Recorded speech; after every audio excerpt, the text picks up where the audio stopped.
मेरा जुर्म इतना है, मैं खुद कैदी थी और मैंने एक कैदी को आज़ाद किया। मेरा नाम ज़ोहरा शाह है, लेकिन नामालूम सा नाम। मेरी पैदाइश पंजाब के ज़िला कोटअदू में हुई, लेकिन मेरी पैदाइश के वक्त वो खुशियाँ नहीं थी जो ऊपर वाले लोगों के घरों में होती हैं। मैं अपने माँ बाप पर एक बोझ बनकर पैदा हुई। जब मैं इस काबिल हुई कि मैं अपने खाने पीने के लिए कोई चीज़ मांग सकूं, तो मेरे ऊपर बोझ डालने का सोचा गया। मेरे माँ बाप ने मुझे एक जानने वाले के साथ रावलपिंडी भेजने का मंसूबा बनाया, जहाँ पर मुझे एक घर में काम करना था। मैं नहीं जाना चाहती थी, लेकिन मुझे ज़बरदस्ती इस शख्स के हवाले कर दिया गया। मैंने आखिरी बार घर की तरफ देखा, माँ बाप की तरफ देखा, जहाँ से मुझे कोई प्यार ना मिला, सिर्फ मायूसी। वो शख्स मुझे अपने साथ लारी अड्डे ले गया और हम अपनी मंजिल यानी मेरे कैद खाने की तरफ रवाना हुए।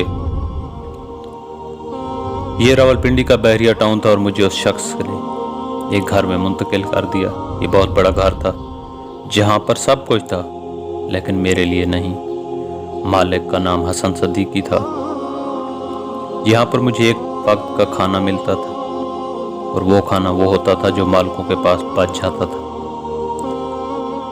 दिन रात में मुशक्कत करती, उस मुशक्कत की उजरत न जाने किसके पास जाती थी। यहाँ पर और भी बहुत सारे कैदी थे, लेकिन वो इंसान नहीं थे।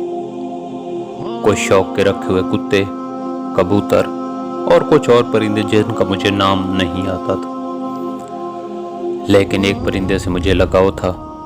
वो एक तोता था, बिल्कुल मेरी तरह का कैदी।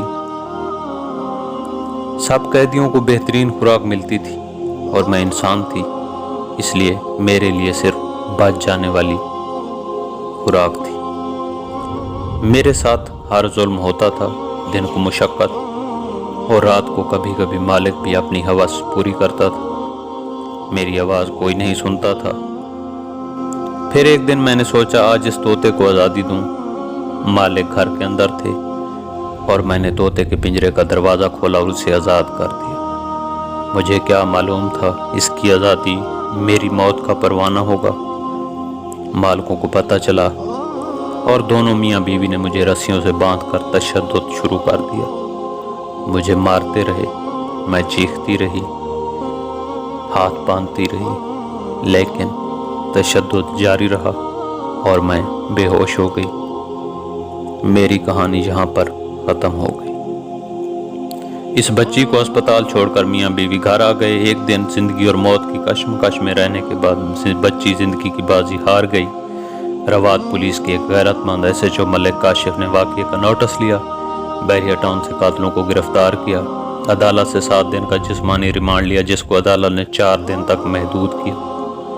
पोस्टमार्टम हुआ, जिसमें बच्ची पर तशद्दुद साबित हुआ। बुरसा बच्ची को वापस कोटअदू ले गए और ज़ोहरा शाह एक कहानी के तौर पर मट्टी में दफन हो गई और हमें हमारी बेहिसी का सबक दे गई। ताज़ा मालूमात के मुताबिक SHO मलिक काशिफ का तबादला हो चुका है और ये वाक़या अभी सानिया सहवाल होगा। बेज़मीर अदालत, बेज़मीर वकील और बेगैरत जज।